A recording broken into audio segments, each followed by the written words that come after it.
हरे कृष्णा, राधे राधे। आज की कथा में आप सभी भक्तों का हार्दिक स्वागत है। भगवान श्री कृष्ण और श्रीमती राधा रानी की कृपा सदैव आप और आपके समस्त परिवार पर बनी रहे। और अब भगवान श्री हरि विष्णु का ध्यान करके आज की पावन कथा का प्रारंभ करते हैं।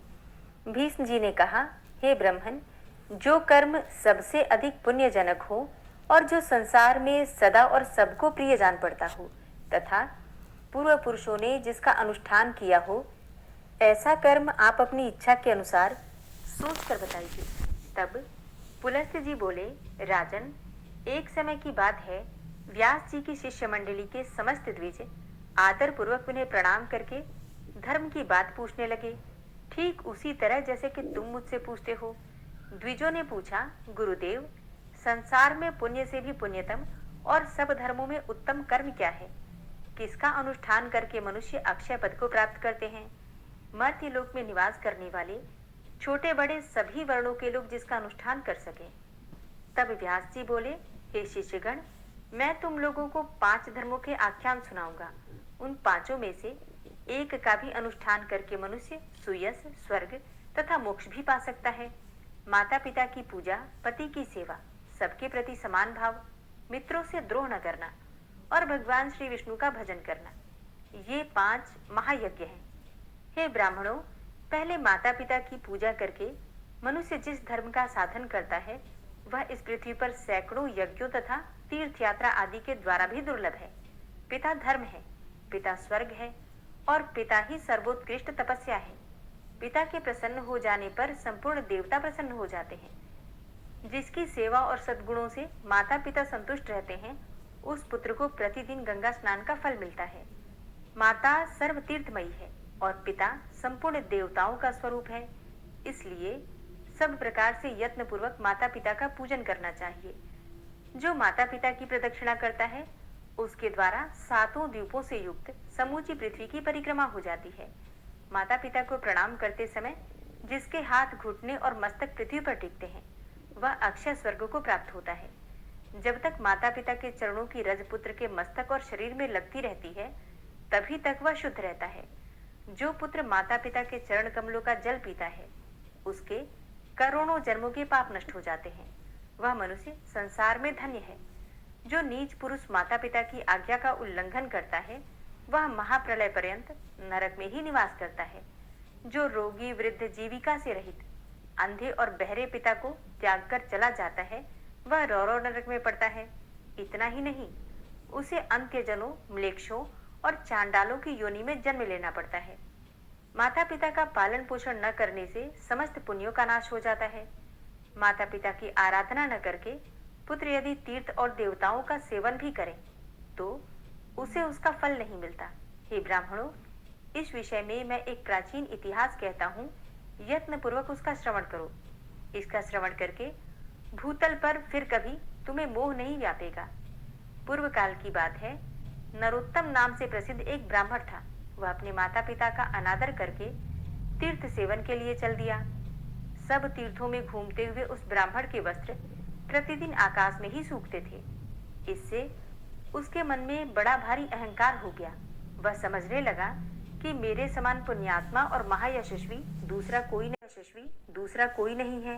एक दिन वह मुख ऊपर की ओर करके यही बात कह रहा था, इतने में ही एक बगले ने उसके मुंह पर बीट कर दी। तब ब्राह्मण ने क्रोध में आकर उसे शाप दे दिया। बेचारा बगला राख की ढेरी होकर पृथ्वी पर गिर पड़ा। बगले की मृत्यु होते ही नरोत्तम के भीतर महामोह ने प्रवेश किया। उसी पाप से ब्राह्मण का वस्त्र अब आकाश में नहीं ठहरता था। यह जानकर उसे बड़ा खेद हुआ। तदनंतर आकाशवाणी ने कहा, ब्राह्मण, तुम परम धर्मात्मा मूक चांडाल के पास जाओ। वहां जाने से तुम्हें धर्म का ज्ञान होगा।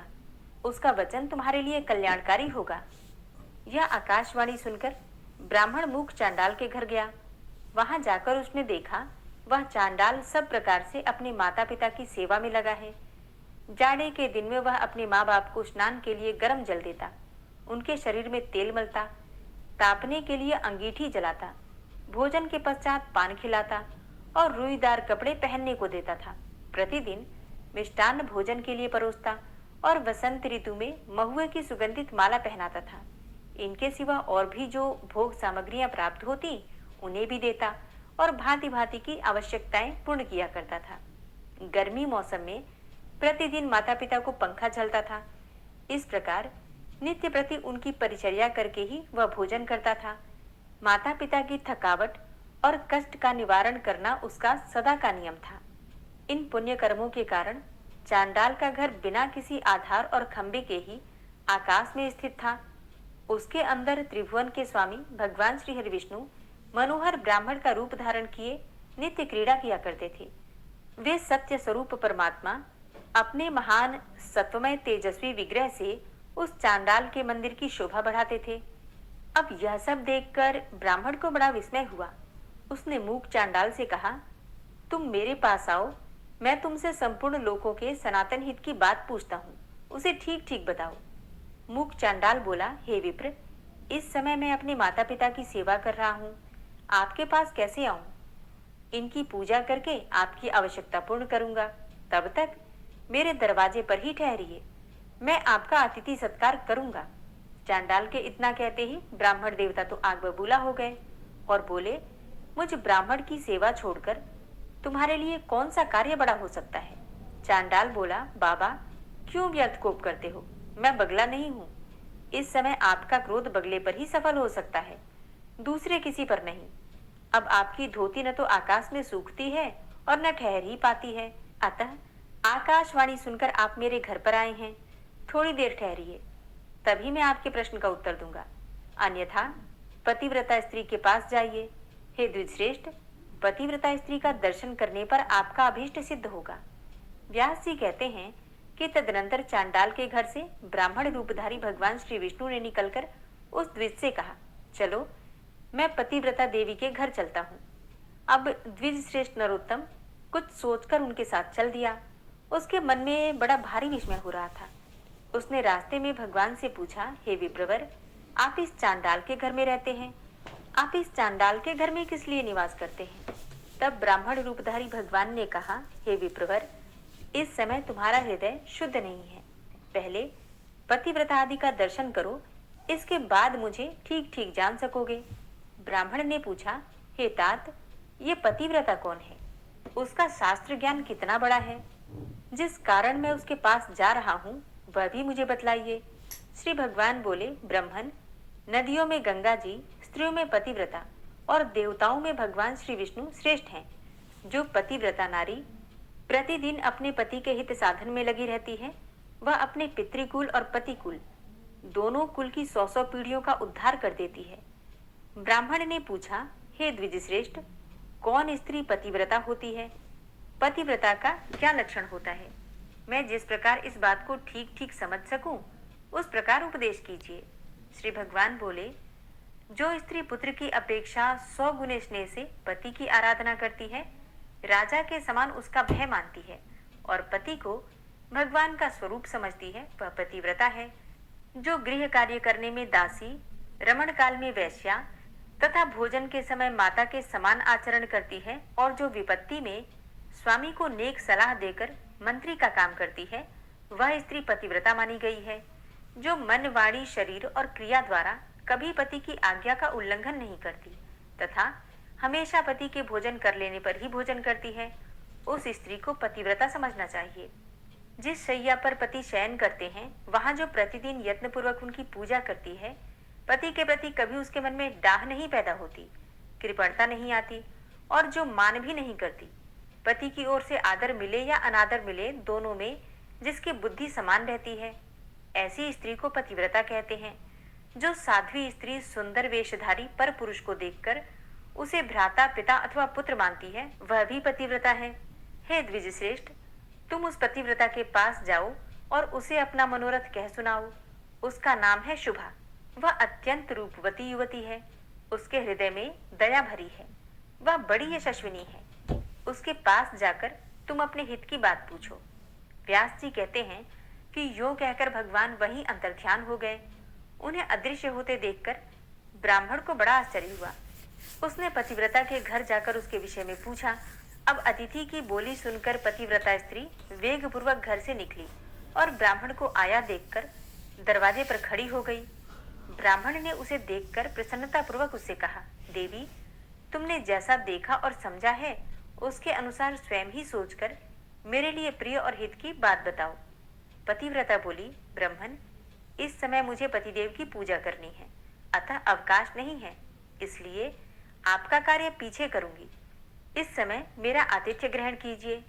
अब ब्राह्मण बोला कि कल्याणी, मेरे शरीर में इस समय भूख, प्यास और थकावट बिल्कुल नहीं है। मुझे अभीष्ट बात बताओ, नहीं तो मैं तुम्हें शाप दे दूंगा। तब उस पतिव्रता ने भी कहा, हे द्विजश्रेष्ठ, मैं बगला नहीं हूं। आप धर्म तुलाधार के पास जाइए और उन्हीं से अपने हित की बात पूछिए। यो कहकर वह महाभागा पतिव्रता घर के भीतर चली गई। तब ब्राह्मण ने चांडाल के घर की भांति वहां भी विप्र रूपधारी भगवान को उपस्थित देखा। उन्हें देखकर वह बड़े विस्मय में पड़ा और कुछ सोच विचार कर उनके समीप गया। घर में जाने पर उसे हर्ष में भरे हुए ब्राह्मण और उस पतिव्रता के भी दर्शन हुए। उन्हें देखकर नरोत्तम ब्राह्मण ने कहा, हे तात, देशांतर में जो घटना घटी थी उसे इस पतिव्रता देवी ने भी बता दिया और चांडाल ने तो बताया ही था। ये लोग उस घटना को कैसे जानते हैं? इस बात को लेकर मुझे बड़ा विस्मय हो रहा है। इससे बढ़कर महान आश्चर्य और क्या हो सकता है? श्री भगवान बोले, हे तात, महात्मा पुरुष अत्यंत पुण्य और सदाचार के बल पर सबका कारण जान लेते हैं, जिससे तुम्हें विस्मय हुआ है। हे मुने, बताओ, इस समय तुम्हें उस पतिव्रता ने क्या कहा है? ब्राह्मण ने कहा, वो तो मुझे धर्म तुलाधार से प्रश्न करने के लिए उपदेश देती है। श्री भगवान बोले, हे मुनिश्रेष्ठ, आओ। से प्रश्न करने के लिए उपदेश देती है। श्री भगवान बोले, हे मुनिश्रेष्ठ, आओ, मैं उसके पास चलता हूँ। यो कहकर भगवान जब चलने लगे तब ब्राह्मण ने पूछा, यह तुलाधार कहाँ रहता है? श्री भगवान ने कहा, जहाँ मनुष्यों की भीड़ एकत्रित है और नाना प्रकार के द्रव्यों की बिक्री हो रही है, उस बाजार में तुलाधार वैश्य इधर उधर क्रय विक्रय करता है। उसने कभी मन, वाणी या क्रिया द्वारा किसी का भी कुछ बिगाड़ नहीं किया, असत्य नहीं बोला और दुष्टता नहीं की। वह सब लोगों के हित में तत्पर रहता है, सब प्राणियों में समान भाव रखता है तथा ढेले, पत्थर और सुवर्ण को समान ही समझता है। लोग जौ, नमक, तेल, घी, अनाज की ढेरियां तथा अन्य संग्रहित वस्तुएं उसकी जबान पर ही लेते देते हैं। वह प्राणांत उपस्थित होने पर भी सत्य छोड़कर कभी झूठ नहीं बोलता। इसी से वह धर्म तुलाधार कहलाता है। श्री भगवान के यो कहने पर ब्राह्मण ने नाना प्रकार के रसों को बेचते हुए तुलाधार को देखा। वह बिक्री की वस्तुओं के संबंध में बातें कर रहा था। बहुत से पुरुष और स्त्रियां उसे चारों ओर से घेर कर खड़ी थी। ब्राह्मण को उपस्थित देखकर तुलाधार ने मधुर वाणी में पूछा, ब्राह्मण, यहाँ कैसे पधारना हुआ? ब्राह्मण ने कहा, मुझे धर्म का उपदेश करो, मैं इसीलिए तुम्हारे पास आया हूँ। तुलाधार बोला, हे विप्रवर, जब तक लोग मेरे पास रहेंगे तब तक मैं निश्चिंत नहीं हो सकूंगा। पहर भर रात तक यही हालत रहेगी। अतः आप मेरा उपदेश मानकर धर्माकर के पास जाइए। बगले की मृत्यु से होने वाला दोष और आकाश में धोती सुखाने का रहस्य, ये सभी बातें आगे आपको मालूम हो जाएंगी। धर्माकर का नाम अद्रोहक है, वे बड़े सज्जन हैं। उनके पास जाइए, वहां उनके उपदेश से आपकी सारी कामना सफल होगी। यो कहकर तुलाधार खरीद बिक्री में लग गया। अब उसने विप्रधारी भगवान से पूछा, हे तात, अब मैं तुलाधार के कथनानुसार सज्जन अद्रोहक के पास जाऊंगा, परंतु मैं उनका घर तो जानता नहीं। श्री भगवान बोले, चलो, मैं तुम्हारे साथ उनके घर चलूंगा। तदनंतर मार्ग में जाते हुए भगवान से ब्राह्मण ने पूछा, हे तात, तुलाधार न तो देवताओं एवं ऋषियों का और न पितरों का ही तर्पण करता है, फिर देशांतर में संघटित हुए मेरे वृतांत को वह कैसे जानता है? इससे मुझे बड़ा विस्मय होता है। आप इसका सब कारण बताइए। श्री भगवान बोले, हे ब्राह्मण, उसने सत्य और समता से तीनों लोगों को जीत लिया है। इसी से उसके ऊपर पितर, देवता तथा मुनि भी संतुष्ट रहते हैं। धर्मात्मा तुलाधार इन गुणों के कारण ही भूत और भविष्य की सब बातें जानता है। क्योंकि सत्य से बढ़कर दूसरा कोई धर्म और झूठ से बढ़कर दूसरा कोई पाप नहीं है। जो पुरुष पाप से रहित और संभाव में स्थित है, जिसका चित्त शत्रु, मित्र और उदासीन के प्रति समान है, उसके सब पापों का नाश हो जाता है और वह भगवान श्री विष्णु के सायुज्य को प्राप्त होता है। समता धर्म और समता ही उत्कृष्ट तपस्या है। जिसके हृदय में सदा समता विराजती है, वही पुरुष संपूर्ण लोकों में श्रेष्ठ है और योगियों में गणना करने के योग्य है, और वह निर्लोभ भी होता है। जो सदा इसी प्रकार समतापूर्ण बर्ताव करता है, वह अपनी अनेकों पीढ़ियों का उद्धार कर देता है। उस पुरुष में सत्य, इंद्रिय संयम, मनोनिग्रह, धीरता, स्थिरता, निर्लभता और आलस्यहीनता, ये सभी गुण प्रतिष्ठित होते हैं। समता के प्रभाव से धर्मज्ञ पुरुष देवलोक और मनुष्य लोक के संपूर्ण वृतांत को जान लेता है। उसकी देह के भीतर भगवान श्री विष्णु विराजमान होते हैं। सत्य और सरलता आदि गुणों में उसकी समानता करने वाला इस संसार में दूसरा कोई नहीं होता। वह साक्षात धर्म का स्वरूप होता है और वही इस जगत को धारण करता है। तब ब्राह्मण ने कहा, हे विप्रवर, आपकी कृपा से मुझे तुलाधार के सर्वज्ञ होने का कारण तो ज्ञात हो गया। अब अद्रोहक का जो वृतांत हो वह भी मुझे बताइए। श्री भगवान बोले, हे विप्रवर, पूर्व काल की बात है। एक राजपुत्र की कुलवती स्त्री बड़ी सुंदरी और नई अवस्था की थी। वह कामदेव की पत्नी रति और इंद्र की पत्नी शची के समान मन को हरने वाली थी। राजकुमार उसे अपने प्राणों के समान प्यार करते थे। उस सुंदरी भार्या का नाम भी सुंदरी ही था। एक दिन राजकुमार को राज्य कार्य के लिए अकस्मात ही बाहर जाने के लिए उद्यत होना पड़ा। उन्होंने मन ही मन सोचा, मैं प्राणों से भी बढ़कर प्यारी अपनी इस भार्या को किस स्थान पर रखूं, जिससे इसके सतीत्व की रक्षा निश्चित रूप से हो सके। इस बात पर खूब विचार करके राजकुमार सहसा अद्रोहक के घर पर आए और उनसे अपनी पत्नी की रक्षा का प्रस्ताव करने लगे। उनकी बात सुनकर अद्रोहक को बड़ा विस्मय हुआ। वे बोले, हे तात, न तो मैं आपका पिता हूँ, न भाई हूँ, न बांधव हूँ, न आपकी पत्नी के पिता माता के कुल का ही हूँ, तथा सुहृदों में भी कोई नहीं हूँ। फिर मेरे घर में इसको रखने से आप किस प्रकार निश्चिंत हो सकेंगे? राजकुमार बोले, हे महात्मन, इस संसार में आपके समान धर्मज्ञ और जितेंद्रिय पुरुष दूसरा कोई नहीं है। यह सुनकर अद्रोहक ने उस विज्ञ राजकुमार से कहा, भैया, मुझे दोष न देना। इस त्रिभुवन मोहिनी भार्या की रक्षा करने में कौन पुरुष समर्थ हो सकता है? राजपुत्र ने कहा, मैं सब बातों का भली भांति विचार करके ही आपके पास आया हूँ। या आपके घर में रहे, अब मैं जाता हूँ। राजकुमार के यो कहने पर वे फिर बोले, भैया, इस शोभा संपन्न नगर में बहुतेरे कामी पुरुष भरे पड़े हैं। यहाँ किसी स्त्री की सतीत्व की रक्षा कैसे हो सकती है? राजकुमार पुनः बोले, जैसे भी हो, अब आप रक्षा कीजिए, मैं तो अब जाता हूँ। गृहस्थ अद्रोहक ने धर्म संकट में पड़कर कहा, हे तात, मैं उचित और हितकारी समझकर इसके साथ सदा अनुचित बर्ताव करूंगा और उसी अवस्था में ऐसी स्त्री सदा मेरे घर में सुरक्षित रह सकती है। अन्यथा इस अरक्ष्य वस्तु की रक्षा के लिए आप ही कोई अनुकूल और प्रिय उपाय बतलाइए।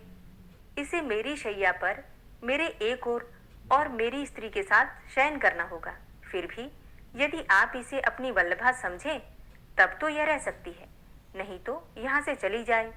यह सुनकर राजकुमार ने एक क्षण तक कुछ विचार किया, फिर बोले, हे तात, मुझे आपकी बात स्वीकार है। आपको जो अनुकूल जान पड़े वही कीजिए। ऐसा कहकर राजकुमार अपनी पत्नी से बोले, हे सुंदरी, तुम इनके कथनानुसार सब कार्य करना, तुम पर कोई दोष नहीं आएगा, इसके लिए मेरी आज्ञा है। यूं कहकर वे अपने पिता महाराज के आदेश से गंतव्य स्थान को चले गए। तदनंतर रात में अद्रोहक ने जैसा कहा था वैसा ही किया। वे धर्मात्मा नित्य प्रति दोनों स्त्रियों के बीच में शयन करते थे। फिर भी वे अपनी और पराई स्त्री के विषय में कभी धर्म से विचलित नहीं होते थे। अपनी स्त्री के स्पर्श से ही उनके मन में कामोपभोग की इच्छा होती थी। इधर राजकुमार की स्त्री के स्तन भी बार बार उनकी पीठ में लग जाते थे, किंतु उसका उनके प्रति वैसा ही भाव होता था जैसा कि बालक पुत्र का माता के स्तनों के प्रति होता है। वे प्रतिदिन उसके प्रति मातृभाव को ही दृढ़ रखते थे। क्रमशः उनके हृदय में स्त्री संभोग की इच्छा ही जाती रही। इस प्रकार 6 मास व्यतीत होने पर राजकुमारी के पति अद्रोहक के नगर में आए। उन्होंने लोगों से अद्रोहक तथा अपनी स्त्री के बर्ताव के संबंध में पूछा। लोगों ने भी अपनी अपनी रुचि के अनुसार उत्तर दिया। कोई राजकुमार के प्रबंध को उत्तम बताते थे तो कुछ नौजवान उनकी बात सुनकर आश्चर्य में पड़ जाते थे और कुछ लोग इस प्रकार से उत्तर देते थे, भाई, तुमने अपनी स्त्री उसे सौंप दी है और वह उसी के साथ शयन करता है। स्त्री और पुरुष में एकत्र संसर्ग होने पर दोनों के मन शांत कैसे रह सकते हैं? अद्रोहक ने अपने धर्माचरण के बल से लोगों की कुत्सित चर्चा सुन ली। तब उनके मन में लोक निंदा से मुक्त होने का शुभ संकल्प प्रकट हुआ। उन्होंने स्वयं लकड़ी एकत्रित करके एक बहुत बड़ी चिता बनाई और उसमें आग लगा दी। चिता प्रज्वलित हो उठी। इसी समय प्रतापी राजकुमार अद्रोहक के घर आ पहुंचे। वहां उन्होंने अद्रोहक तथा अपनी पत्नी को भी देखा। पत्नी का मुख प्रसन्नता से खिला हुआ था और अद्रोहक अत्यंत विषाद युक्त थे। उन दोनों की मानसिक स्थिति जानकर राजकुमार ने कहा, भाई, मैं आपका मित्र हूँ और बहुत दिनों के बाद यहाँ लौटा हूँ। आप मुझसे बातचीत क्यों नहीं करते? तब अद्रोहक ने कहा, मित्र, मैंने आपके हित के लिए जो दुष्कर कर्म किया है वह लोक निंदा के कारण व्यर्थ सा हो गया है। अतः अब मैं अग्नि में प्रवेश करूंगा। संपूर्ण देवता और मनुष्य मेरे इस कार्य को देखें। श्री भगवान कहते हैं, ऐसा कहकर महाभाग अद्रोहक अग्नि में प्रवेश कर गए, किंतु अग्नि उनके शरीर, वस्त्र और केश को जला ही नहीं सकी। आकाश में खड़े समस्त देवता प्रसन्न होकर उन्हें साधुवाद देने लगे। सबने चारों ओर से उनके मस्तक पर फूलों की वर्षा की और जिन जिन लोगों ने राजकुमार की पत्नी और अद्रोहक के संबंध में कलंकपूर्ण बात कही थी, उनके मुंह पर नाना प्रकार की कोढ़ हो गई। देवताओं ने वहां उपस्थित होकर अद्रोहक को आग से खींचकर बाहर निकाला और प्रसन्नता पूर्वक दिव्य पुष्पों से उनका पूजन किया। उनका चरित्र सुनकर मुनियों को भी बड़ा विस्मय हुआ। समस्त मुनिवरों तथा विभिन्न वर्णों के मनुष्यों ने उन महातेजस्वी महात्मा का पूजन किया और उन्होंने भी सबका विशेष आदर किया। उस समय देवताओं, असुरों और मनुष्यों ने मिलकर उनका नाम सज्जनाद्रोहक रखा। उनके चरणों की धूलि से पवित्र हुई भूमि के ऊपर खेती की उपज अधिक होने लगी। देवताओं ने राजकुमार से कहा, तुम अपनी इस स्त्री को स्वीकार करो। इन अद्रोहक के समान कोई मनुष्य इस संसार में ही नहीं हुआ है। इस समय इस पृथ्वी पर दूसरा कोई ऐसा पुरुष नहीं है जिसे काम और लोभ ने परास्त न किया हो। देवता, असुर, मनुष्य, राक्षस, मृग, पक्षी और कीट आदि संपूर्ण प्राणियों के लिए यह काम दुर्जय है। काम, लोभ और क्रोध के कारण ही प्राणियों को सदा जन्म लेना पड़ता है। काम ही संसार बंधन में डालने वाला है। प्रायः कहीं भी काम रहित पुरुष का मिलना कठिन है। इन अद्रोहक ने सबको जीत लिया है। 14 भुवनों पर विजय प्राप्त की है। इनके हृदय में भगवान श्री वासुदेव बड़ी प्रसन्नता के साथ नित्य विराजमान रहते हैं। इनका स्पर्श और दर्शन करके मनुष्य सब पापों से मुक्त हो जाते हैं और निष्पाप होकर अक्षय स्वर्ग प्राप्त करते हैं। यूं कहकर देवता विमानों पर बैठकर आनंद पूर्वक स्वर्ग लोक को पधारे। मनुष्य भी संतुष्ट होकर अपने अपने स्थान को चल दिए तथा वे दोनों स्त्री पुरुष भी अपने राजमहल को चले गए। तब से अद्रोहक को दिव्य दृष्टि प्राप्त हो गई है। ये देवताओं को भी देखते हैं और तीनों लोगों की बातें बड़ी सरलता से जान जाते हैं। व्यास जी कहते हैं, तदनंतर अद्रोहक की गली में जाकर द्विज ने उनका दर्शन किया और बड़ी प्रसन्नता के साथ उनसे धर्ममय उपदेश तथा हित की बातें पूछी। सज्जनाद्रोहक ने कहा, हे धर्मज्ञ ब्राह्मण, आप पुरुषों में श्रेष्ठ वैष्णव के पास जाइए। उनका दर्शन करने से इस समय आपका मनोरथ सफल होगा। बगले की मृत्यु तथा आकाश में वस्त्र के न सूखने आदि का कारण आपको विदित हो जाएगा। इसके सिवा आपके हृदय में और भी जो कामनाएं हैं उनकी भी पूर्ति हो जाएगी। यह सुनकर वह ब्राह्मण द्विज रूपधारी भगवान के साथ प्रसन्नता पूर्वक वैष्णव के यहाँ आया। वहां पहुंचकर उसने सामने बैठे हुए शुद्ध हृदय वाले एक तेजस्वी पुरुष को देखा, जो समस्त शुद्ध लक्षणों से संपन्न एवं अपने तेज से देदीप्यमान थे। धर्मात्मा द्विज ने ध्यान मग्न हरिभक्त से कहा, हे महात्मन, मैं बहुत दूर से आपके पास आया हूँ। मेरे लिए जो कर्तव्य उचित हो उसका उपदेश कीजिए। वैष्णव ने कहा, देवताओं में श्रेष्ठ भगवान श्री विष्णु तुम पर प्रसन्न है। इस समय तुम्हें देखकर मेरा हृदय उल्लसित हो रहा है। अतः तुम्हें अनुपम कल्याण की प्राप्ति होगी। आज तुम्हारा मनोरथ सफल होगा क्योंकि मेरे घर में भगवान श्री विष्णु विराजमान है। वैष्णव के यो कहने पर ब्राह्मण ने पुनः उनसे कहा, भगवान श्री विष्णु कहाँ हैं? आज कृपा करके मुझे उनका दर्शन कराइए। तब वैष्णव ने कहा, इस सुंदर देवालय में प्रवेश करके तुम परमेश्वर का दर्शन करो। ऐसा करने से तुम्हें जन्म और मृत्यु के बंधन में डालने वाले घोर पाप से छुटकारा मिल जाएगा। उनकी बात सुनकर जब ब्राह्मण ने देव मंदिर में प्रवेश किया तो देखा कि वे ही विप्रधारी भगवान कमल के आसन पर विराजमान हैं। ब्राह्मण ने मस्तक झुकाकर उन्हें प्रणाम किया और बड़ी प्रसन्नता के साथ उनके दोनों चरण पकड़कर कहा, हे देवेश्वर, अब मुझ पर प्रसन्न होइए। मैंने पहले आपको नहीं पहचाना था। हे प्रभु, इस लोक और परलोक में भी मैं आपका किंकर बना रहूं। हे मधुसूदन, मुझे अपने ऊपर आपका प्रत्यक्ष अनुग्रह दिखाई दिया है।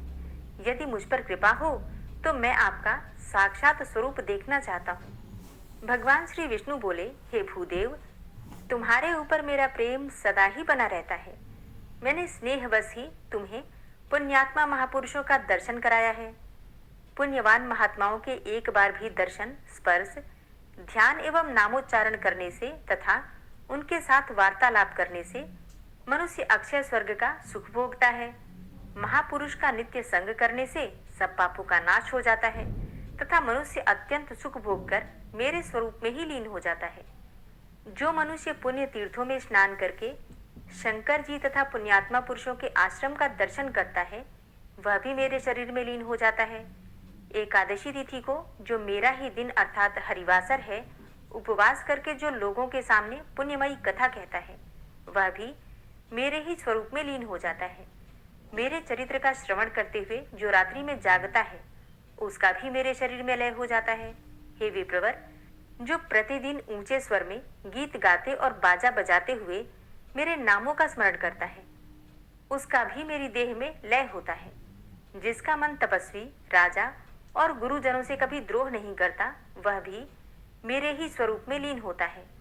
तुम मेरे भक्त और तीर्थ स्वरूप हो, किंतु तुमने बगले की मृत्यु के लिए जो शाप दिया था, उसके दोष से छुटकारा दिलाने के लिए मैंने ही वहां उपस्थित होकर कहा कि तुम पुण्यवानों में श्रेष्ठ और तीर्थ स्वरूप महात्मा मूक चांडाल के पास जाओ। हे तात, उन महात्मा का दर्शन करके तुमने देखा ही था कि वह किस प्रकार अपने माता पिता का पूजन करता था।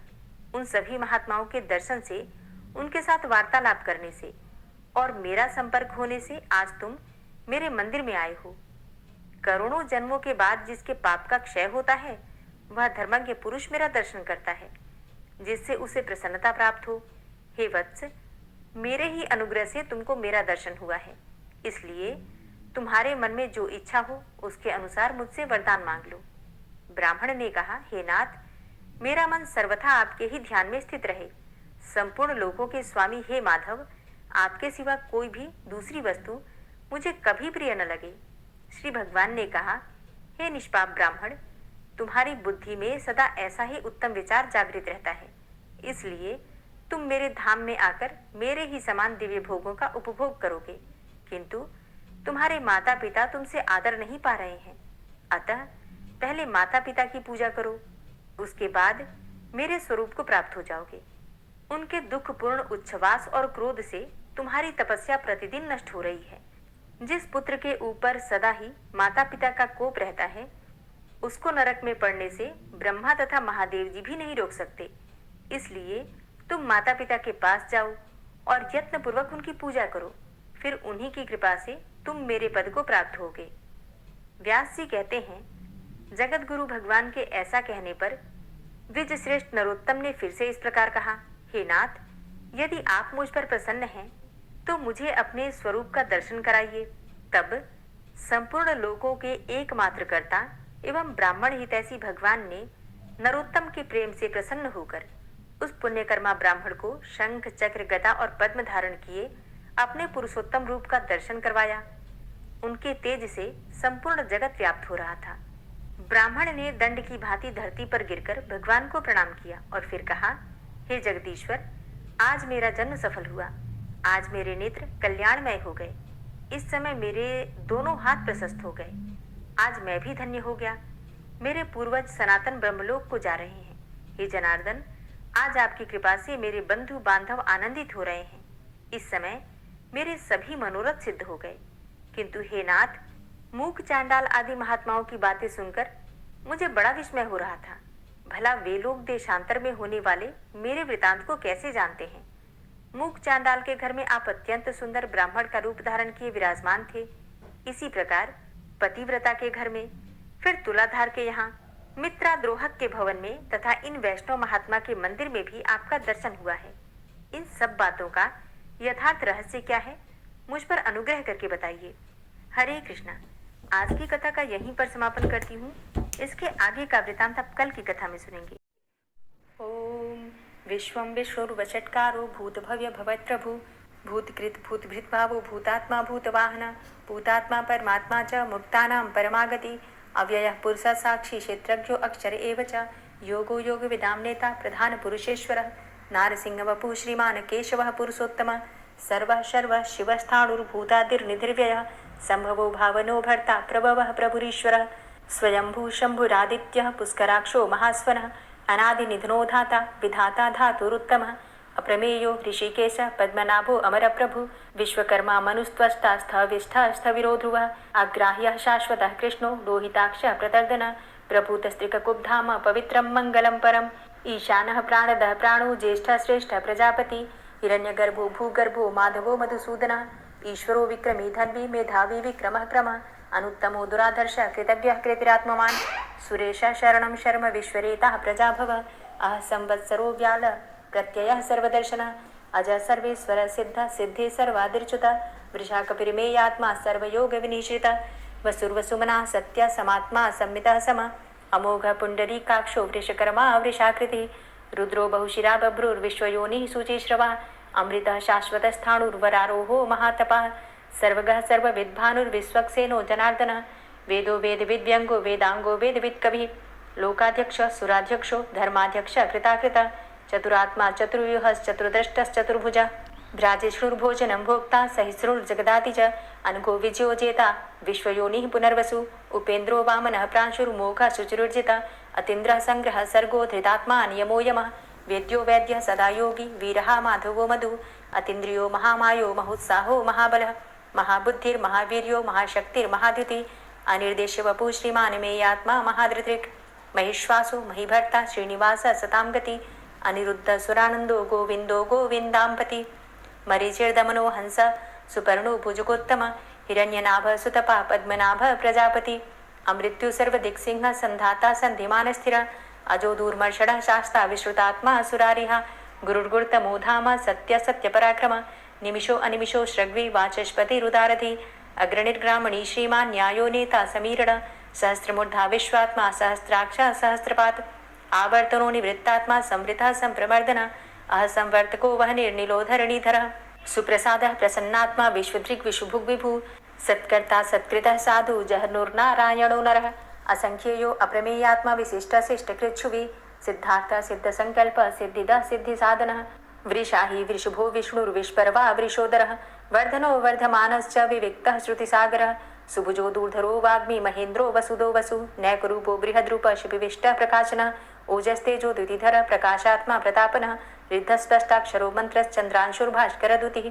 अमृतांशुद्भवो भानु शशबिन्दुः सुरेश्वरः औषधं जगतः सेतु सत्यधर्मपराक्रमः भूतभव्य भवन्नाथ पवनः पावनो नलः कामः कामकृत्कान्तः कामः कामप्रदः प्रभु युगाधिकृत युगावर्तो नैकमायो महाशनः अदृश्यो अव्यक्तरूपश्च सहस्रजितनन्तजित् इष्टो अविशिष्ट शिष्टेष्ट शिखण्डी नहुसो वृष क्रोधः क्रोधकृत्कर्ता विश्वबाहुर्महीधरः अच्युतः प्रतितः प्राणः प्राणदो वासवानुजः अपां निधिर्धिष्ठानं प्रमत्तः प्रतिष्ठितः स्कन्दः स्कन्दधरो धूर्यो वरदो वायुवाहनः वासुदेवो बृहद्भानुरादिदेवः पुरन्दरः अशोकस्तारणस्तारः शूरः सौरिर्जनेश्वरः अनुकूलः शतावर्त पद्मी पद्मनिवेक्षणः पद्मनाभो अरविन्दाक्ष पद्मगर्भ शरीरभृत् महर्धिरिद्धो वृद्धात्मा महाक्षो गरुडाध्वजः अतुलः शर्भो भीमो समयज्ञो हविर्हरि सर्वलक्षणलक्षण्यो लक्ष्मीवान् समितिञ्जयः वीक्षरो रोहितो मार्गो हेतुर्दामोदरः सः महीधरो महाभागो वेगवान् मिताशनः उद्भवः शोभणो देवः श्रीगर्भः परमेश्वरः करणं कारणं कर्ता विकर्ता गहनो गुहः व्यवसायो व्यवस्थान संस्थान स्थानदो ध्रुवः परर्थी परमस्पस्तुष्ट पुष्ट सुभेक्षणः रामो विरामो विरजो मार्गो नेयो नयोनयः वीरः शक्तिमतां श्रेष्ठो धर्मो धर्मविदुत्तमः वैकुण्ठः पुरुषः प्राणः प्राणदः प्रणवः पृथु हिरण्यगर्भः शत्रुघ्नो व्याप्तो वायुरुधोक्षजः ऋतुः सुदर्शनः कालः परमेष्ठी परिग्रहः उग्रः संवत्सरो दक्षो विश्रामो विश्वदक्षिणः विस्तारः स्थावरस्थाणु प्रमाणं बीजमव्ययम् अर्थो अनर्थो महाकोशो महाभोगो महाधनः अनिर्विण्णः स्थविष्टोभू धर्मयुपो महामख नक्षत्रनेमिर्नक्षत्री क्षमा चामः समीहनः यज्ञ इज्यो महिज्यश्च क्रतुसत्रं सतां गतिः सर्वदर्शी विमुक्तात्मा सर्वज्ञो ज्ञानमुत्तमं सुव्रतः सुमुखः सुष्मा सुघोषः सुखदः सुहृता मनोहरो जित्क्रोधो वीरबाहुर्विदारणः स्वापनः स्ववसो व्यापी नैकात्मा नैककर्मकृत् वत्सरो वत्सलो वत्सी रत्नगर्भो धनेश्वरः धर्मगुप्त धर्मकृत धर्मी सदसक्षरमक्षरम अविज्ञाता सहस्रांशुर्विधाता कृतलक्षण गवस्थिनेमिः सत्वस्थः सिंहो भूतमहेश्वरः आदिदेवो महादेवो देवेशो देवभृद्गुरुः उत्तरो गोपतिर्गोप्ता ज्ञानगम्यः पुरातनः शरीरभूतभृद्भोक्ता कपीन्द्रो भूरि दक्षिणः सोमभो अमृतपः सोमः पुरुजित पुरुषोत्तमः विनियोजय सत्यसन्धो दाशाः सात्वतां जीवो विनयिता साक्षी मुकुन्दो अमितविक्रमः अम्भो निद्रणन्तात्मा महोदधीशयोऽन्तकः अजो महारः स्वाभाव्यो जितामित्रः प्रमोदन आनन्दो नन्दनो नन्दः सत्यधर्मा त्रिविक्रमः महर्षि कपिलाचार्यः कृतज्ञो मेदिनीपतिः त्रिपदस्त्रिदशाध्यक्षो महाशृङ्गः कृतान्तकृत् महावराहो गोविन्दः सुखेणः कनकाङ्गदी गुह्यो गभीरो गहनो गुप्तश्चक्रगदाधरः फेथा स्वाङ्गो अजितः कृष्णो दृढः सङ्कर्षणोच्युतः वरुणो वारुणो वृक्षः पुष्कराक्षो महामनाः भगवान् भगानन्दी वनमाली हलायुधः आदित्यो ज्योतिरादित्यः सहिष्णुर्गति सत्तमः सुधन्वा खण्ड परशुर्दारुणो द्रविडप्रदः दिविस्त्रिक्सरदृग्व्यासो वाचस्पतिर्योनिजः त्रिसामा सामगः साम निर्वाणं भेषजं भिषक्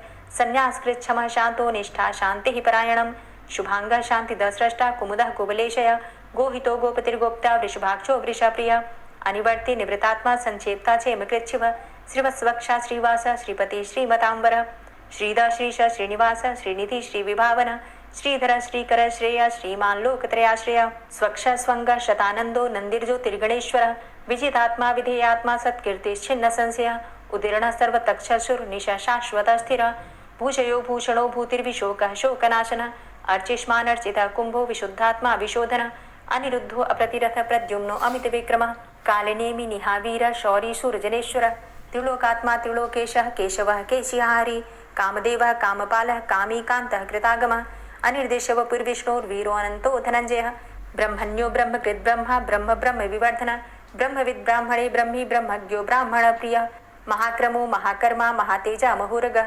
महाक्रतुर्महायज्वा महायज्ञो महाहवि स्तव्यस्तव प्रिय स्तोत्रं स्तुतिस्तोतारण प्रिय पूर्णः पुरैता पुण्य पुण्यकीर्तिर्नामयः मनोजवस्तीर्थकरो वसुरेता वसुप्रद वसुप्रदो वासुदेव वसुर्वसुमनाहवि सद्गतिः सत्कीर्तिः सत्ता सद्भूति सत्परायणः शूरसेनो यदुश्रेष्ठः सन्निवासः सुयामुनः भूतावासो वासुदेवः सर्वासु निलयोनलः दर्पः दर्पदो दृप्तो दूर्धरोधा पराजितः विश्वमूर्तिर्महामूर्तिर्दीप्तमूर्तिर्मूर्तिमान् अनेकमूर्तिरव्यक्तः शतमूर्तिः शताननः एको नैकः सवः क किं यत्तत्पदमनुत्तमं लोकबन्धुर्लोकनाथो माधवो भक्तवत्सलः सुवर्णवर्णो हेमांगो वरांगश्चन्दनांगदी वीरः विषमः शून्यो घृताशीर चलश्चलः अमानीमानदो मान्यो लोकस्वामी त्रिलोकदृक् सुमेधा मेधजो धन्यः सत्यमेधाधराधरः तेजो वृषः द्वितिधरः सर्वशस्त्रभृताम्बरः प्रग्रहो निग्रहो व्यग्रो नैकशृङ्गो गदाग्रजः चतुर्मूर्तिश्चतुर्बाहुश्चतुर्व्यूहश्चतुर्गति चतुरात्मा चतुर्भावश्चतुर्वेद विदेकपात समावर्तो अनवृतात्मा दुर्जयो दुरतिक्रम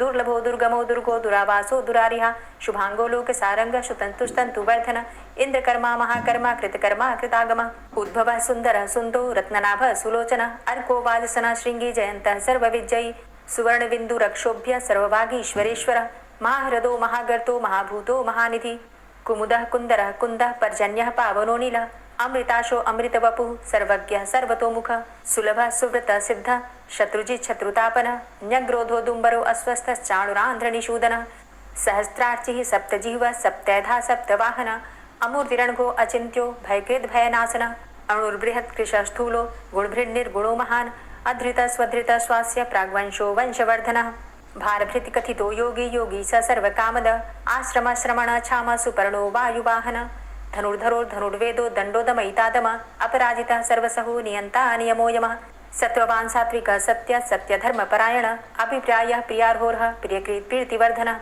विहाय सगतिर्ज्योति सुरुचिर्हुद्भुग्विभु रविर्विलोचनः सूर्य सविता रविलोचनः अनंतो हुद्भुग्भोक्ता सुखदो नैकजोग्रज अनिर्विण्ण सदामर्षि लोकाधिष्ठानमद्भुतः सनात सनातन्तमः कपिलः कपिरप्यय स्वस्तिदा स्वस्तिकृत् स्वस्ति स्वस्तिभुक् स्वस्ति दक्षिणः रौद्रः कुण्डली चक्रे विक्रमयुर्जितशासनः शब्दातिगः शब्दशः शिशिरः शर्वरीकरः अक्रूरः पेशलो दक्षो दक्षिणः क्षमिणाम्बरः विद्वतमो वित्तभय पुण्यशमन कीर्तन उत्तारणो दुष्कृतिः पुण्यो दुःस्वप्ननाशन वीरः संतो जीवनः पर्यवस्थित अनन्तरूपो अनन्तसृज्यत्मन्युर्भयापः चतुरष्ट्रो गभीरात्मा विदिशो व्यादिशो दिश अनादिर्भूर्भुवो लक्ष्मी सुवीरो रुचिरांगद जननो जन्मादिर्भीमो भीम पराक्रम आधारनीले योधाता पुष्पहासः प्रजागर ऊर्ध्वग सत्पथाचार प्राणदः प्रणवापण प्रमाणं प्राणनीलियः प्राणभृत् प्राणजीवन तत्त्वं तत्त्वविदेकात्मा जन्म मृत्यु जरातिग भूर्भुवस्वस्तरुस्तारः सविता प्रपितामह यज्ञो यज्ञपतिर्यज्वा यज्ञांगो यज्ञवाहन यज्ञभृद्यज्ञकृद्यज्ञ यज्ञभुग्यज्ञ साधन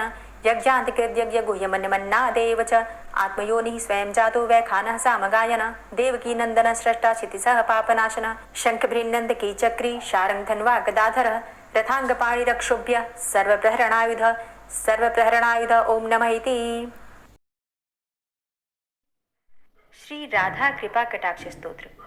मुनीन्द्र वृंद वंदिते त्रिलोक शोक हारिणी प्रसन्न वक्त्र पंकजे निकुंज भूविलासिनी व्रजेन्द्र भानुनंदिनी व्रजेन्द्र सूनु संगते कदा करिष्यसि मां कृपा कटाक्ष भाजनम् अशोक वृक्ष वल्लरी वितान मंडप स्थिते प्रवाल बाल पल्लव प्रभारुणांध्रि कोमले वराभय स्फुरत्करे प्रभूत संपदालये कदा करिष्यसि मां कृपा कटाक्ष भाजनम् अनंगरंग मंगलं प्रसंग भंगुरं भ्रुवां सविभ्रमं ससंभ्रमं दृगन्त बाणपातने निरन्तरं वशीकृत प्रतीत नन्दनन्दने कदा करिष्यसि मां कृपा कटाक्ष भाजनम्